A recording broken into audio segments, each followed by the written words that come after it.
part of my belly dance breakdown series, in which we look at basic belly dance moves and how you do them and a little bit of practicing. In this video, we're going to look at the camel. The camel is a very, very common belly dance move. It looks like this. Here you can see it from the side. And it's used all the time. So, to do a camel, we need 4 different movements. The first movement that we need is pushing our hips forward and back. So I'm going to show you from the side so that you can see. Pushing the hips forward, so really thinking about pushing this part of the hip to the front and pulling them back. Forwards and back. And you want to make sure when you pull your hips back that your spine is straight. You do not want to go into this position, which is really common. So in order to do that, you want to think about contracting your abdominal muscles. You can also put a hand on your back to feel your back pressing into that hand so that you're not releasing your pelvis there. So forwards and back. Like you can imagine being punched in the stomach. Someone punches you in the stomach, you would do that movement. So back again, forward and back, forward. And you notice that my upper body is not moving. This is entirely a below the waist movement. Forward, pulling back. Remember to pull those abs in, long spine. Great, so those are the first 2 movements that we need for a camel. The next 2 movements that we need are a pelvic release and a pelvic tuck. Again, I'm going to show you from the side. That should make it clear. So this is kind of exactly what I just told you not to do for the hips back. Now you do want to do it for the pelvic release. So the way that I usually like to check if I'm doing this correctly is to put my hands in a triangle in front of my pelvis. So my thumbs are just a little below my belly button. And you want to try to have your hands be perpendicular to the floor with your thumbs directly over your index fingers.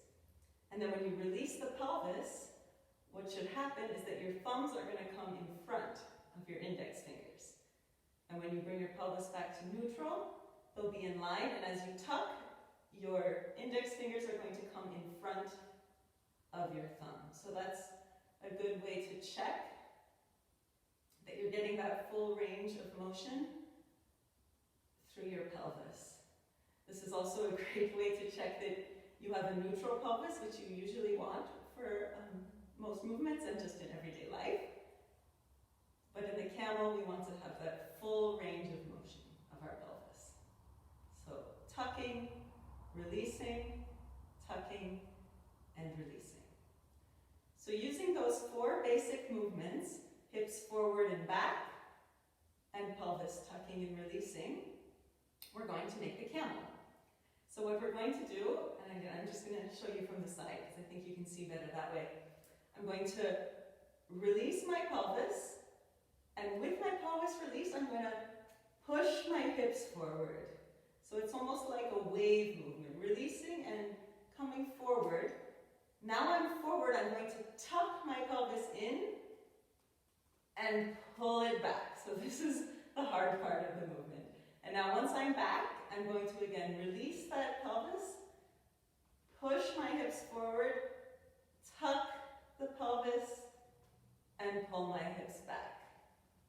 Release, forward, tuck, pull back. Release, forward, tuck, pull back. So I'm sort of making this weird diagonal circle, I guess you could call it, with my lower body. And that is a basic camel. So again, forward, tuck, and back. Release, forward, tuck, and smooth motion.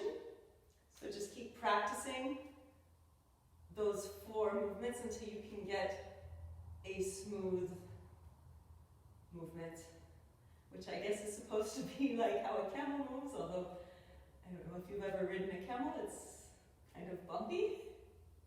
So I'm not sure if this is the right name for this move, but this is what it's called. So that's your camel. And once you've got the camel in place, then you can try to step with it. So when I step, I'm going to time my step so that it comes with the pushing the hips forward. So I'm going to step, and then as I tuck in my pelvis and pull my hips back, I'm going to take my weight off of the other leg. And now I'm going to release the pelvis, push my hips forward as my weight comes onto this leg, tuck, and pull back as I lift the weight. And it looks really strange when you do it slowly. But again, releasing, and now step as I push the hips forward, and lift the other leg as I bring them back. So once you get the hang of it, you'll start to feel that actually the step helps you with the flow of the movement. And pushing, and pushing. And you notice my feet are a little bit turned out here. That's also going to help me maintain my directions of the body. Stepping, pushing forward. Stepping, pushing forward. 1 and 1. So this is a wonderful movement. You can do all kinds of things with it. You can do this movement, this front back. Again, you can see I'm timing this with my camel. So again, when I step forward, I'm pushing forward, and when I step back, I'm pulling back. Forward and back. Forward and back. Forward, back. Forward, back. So you can practice that. And notice I'm on releve for this. You don't have to be on releve. You could have flat feet. But I usually do this movement in releve, so on my toes. So again, camel, you can just practice it in place. And the final thing I want to say about the camel is you might also see a version that looks more like this. So that is also another form of camel that people do, starting with the upper body. So there you start with the circle with the upper body and then continue the lower body camel. I'm not going to explain it, I don't use it that much, but it can be great for emphasis sometimes if you want to do a really big camel. But this one, the lower body, is kind of the one that I use all the time in Bellydance, and it's a very important movement to know, and it also feels really good once you get it. So I hope this video was helpful for you. If you liked it, please subscribe to be notified when there are more videos. If you have questions,